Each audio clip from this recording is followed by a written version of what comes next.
There was a rumor about a Satanic church in our city. It wasn't a rumor.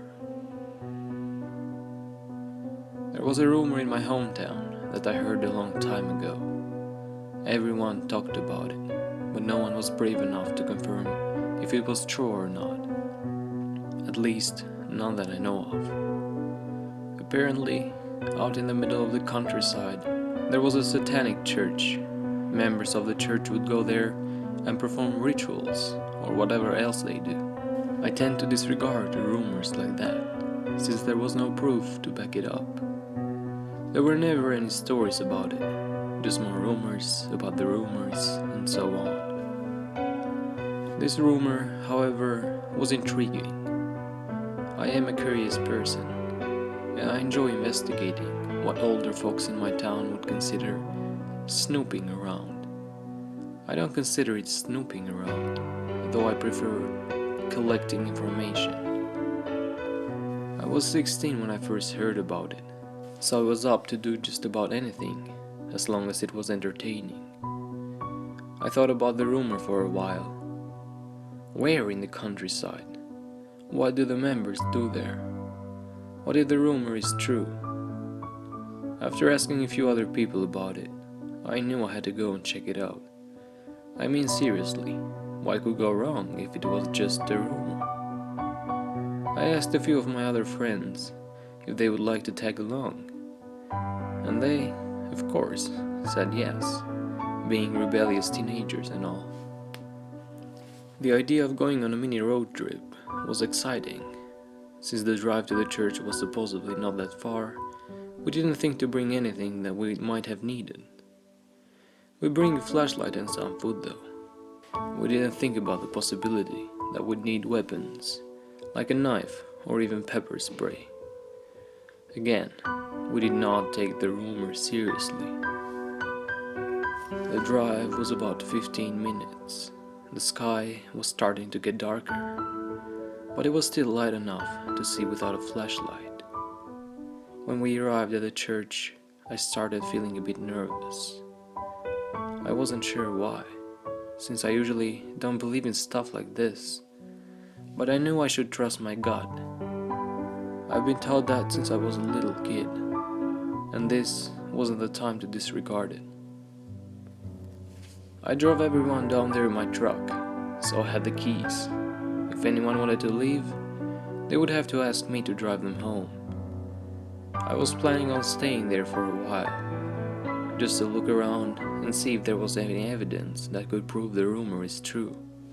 Since I felt weirded out and nervous about the idea of looking around an old worn down building, I was reluctant to get out of my truck. My friends practically had to drag me out. They could tell something was wrong with me, but they didn't think to ask. I also didn't want to bring down the mood, since everyone was so excited about it for some reason. To be fair, though, I was too, earlier in the day. The sky had become practically black by the time we decided to pack it up and leave. None of us found anything that we could use as evidence, which kind of left us unsatisfied with our trip. We put our gear in the back and loaded into the truck. We were discussing where we should stop and eat on our way home, when I noticed a dark figure from the corner of my eye. I calmly looked over where I noticed it, thinking it was my imagination. It wasn't. When I looked over towards the figure, I saw it holding something in its hands. It was a long, thin object, almost like a stick. Apparently, my face had told everyone something was wrong. They all looked over where I was looking and quickly had the same look I did. More and more figures started appearing near the original one, all holding something in their hands. My heart was racing and I felt sick, almost nauseated. Luckily, I had already started the truck, so it didn't take long to get away from the building. I heard one of my friends squeal, almost as if it came from her vocal cords and not her voice. The voice sent shivers down my spine. Something else was wrong. I looked in my rearview mirror, and they were running after us. Of course, they were only on their legs, so they couldn't catch up to us unless we stopped. I started picking up speed, trying to watch both the road and my rearview mirror. The next thing I heard was glass shattering and a collection of screams. I looked behind me and saw that the back glass of my truck was no longer there. I noticed a rock sitting on the floor under the seat.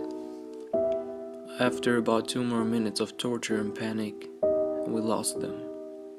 The remaining 13 minutes were hell. We went through all of that, with no evidence to prove it. I regretted not bringing a camera at the point. Actually, I regretted going down there at all.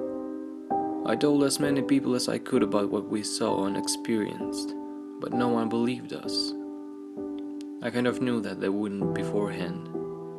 We were only teenagers with excited imagination and crazy stories. Why would they believe us? The only response I got to my story were either telling me that it was a lie or that we were stupid enough to go there and check it out in the first place. I've started to get aggravated at everyone for accusing me of being a liar. If I need evidence to prove what I saw was true, then I'll get it. I'll just be sure to grab my camera next time.